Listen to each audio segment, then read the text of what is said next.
Dan juga pada bagian kolon ascendant ini juga, terjadi fermentasi oleh bakteri baik untuk memecah makanan. Kemudian ada transpersum, kemudian ada kolon transpersum. Kolon transpersum berbentuk, horizontal yang menghubungkan kolon ascendant dan juga kolon descendant, di mana pada kolon transpersum ini tetap terjadi penyerapan air dan juga terjadi gerakan isi usus atau peristaltik untuk menuju ke kolon descendant. Kemudian kolon descendant merupakan kolon menurun yang terletak di bagian kiri abdomen atau rongga perut kita. Pada kolon descendant ini tetap terjadi penyerapan air, namun sisa-sisa makanan sudah menjadi bentuk yang lebih padat. Kolon descendant sendiri menghubungkan kolon transpersum dan juga kolon sigmoid.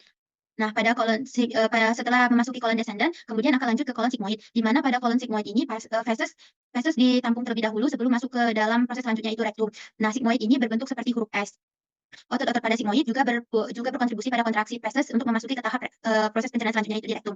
Nah, pada rektum ketika feses sudah penuh, maka rektum sendiri akan memberikan sinyal kepada otak agar memberitahu bahwa waktu buang air besar telah tiba. Kemudian ada juga appendix. Appendix sendiri berfungsi untuk menghasilkan bakteri-bakteri baik yang berfungsi dalam proses pencernaan dan juga berfungsi dalam sistem imun.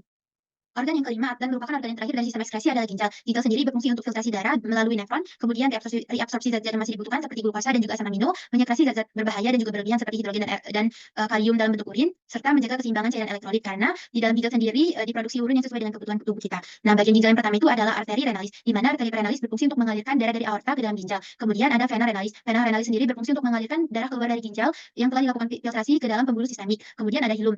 Hilum sendiri merupakan area tempat masuknya arteri renalis dan juga keluarnya vena renalis dan pelvis renal. Pelvis renal sendiri merupakan tempat di mana ditampungnya urin sebelum dialirkan menuju ke kandung kemih. Ureter sendiri berfungsi untuk mengalirkan urin dari pelvis renalis ke dalam kandung kemih untuk ditampung sementara. Kemudian ada yang namanya mayor calyx mayor. Calyx mayor sendiri berfungsi untuk mengumpulkan urin dari nefron, kemudian dialirkan ke calyx minor dan juga setelah itu dialirkan ke pelvis renalis. Kemudian ada kapsul fibrosa.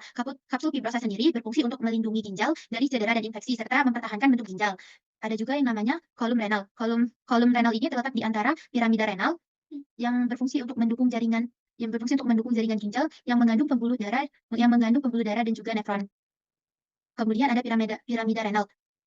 Piramida renal sendiri mengandung nefron yang bertanggung jawab dalam proses filtrasi dan juga pembentukan urin. Kemudian ada juga yang namanya renal papilla. Renal papilla ini terletak di bagian ujung daripada piramida renal. Kemudian ada juga keseluruhan ini namanya medula renal. Medula renal ini di dalamnya terdapat piramida renal yang berfungsi untuk filtrasi karena di dalamnya terdapat nefron.